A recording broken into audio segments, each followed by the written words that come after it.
Good morning.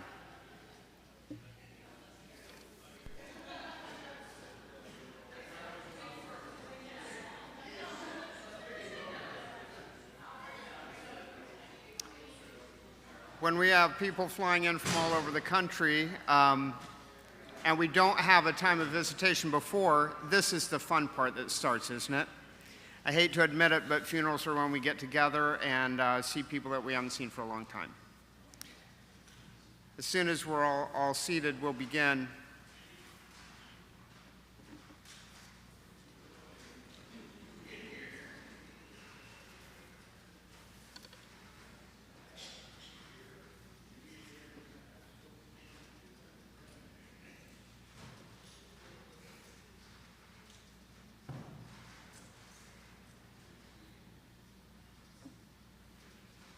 My name is Greg Kurtz, and I'm the pastor here at Covington Presbyterian, and honored that I get to lead this service to celebrate Judy Davis's life.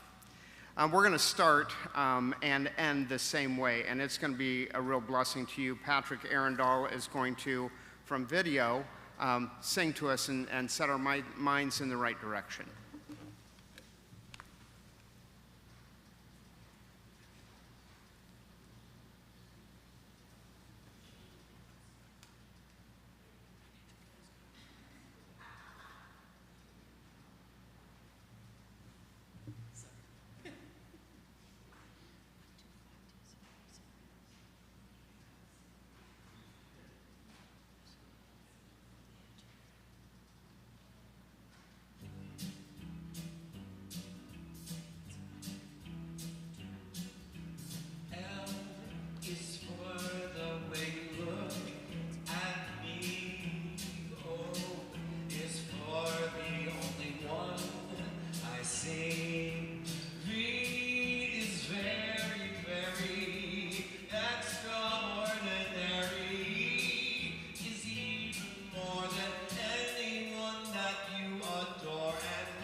That's a perfect way to start, isn't it?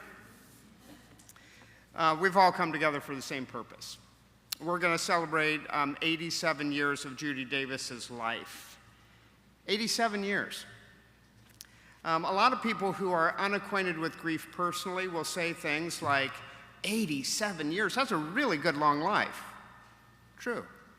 They'll also give us words of comfort like, oh, she's in a much better place now. Also true. But both of those truths, even together, well, they kind of ignore another truth that we don't talk about.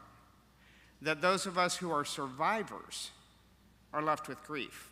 And we have to get up tomorrow morning and we have to deal with the fact that the world doesn't have Judy Davis anymore. When news of Judy's death started to break, I can only imagine that people started to share the ways in which their lives were affected and touched by Judy's life. You would see their eyes light up if you could eavesdrop on that, and they would say things like, "Oh my goodness, she was such an organized lady." Or they might say, "She was such a people person." Or they might say, "You talk about somebody being good at playing bridge." Or, "How about golf? What a golfer. You do know there's a plaque for the hole-in-one, right?" Yeah, of course, we know that. But if you watch, well, even this morning already, if you watch how people interact brought together by Judy's life, even for her celebration of life, you start to see a twinkle in the eye. And you start to realize that maybe the least common denominator that describes her life well is the blessing that she was to her friends and her family. Now, Judy was an exacting person, which means she left this very detailed list of what we're going to do today. I mean, it's numbered. It's 15 items. And we need to get it done in the next 45 minutes or an hour.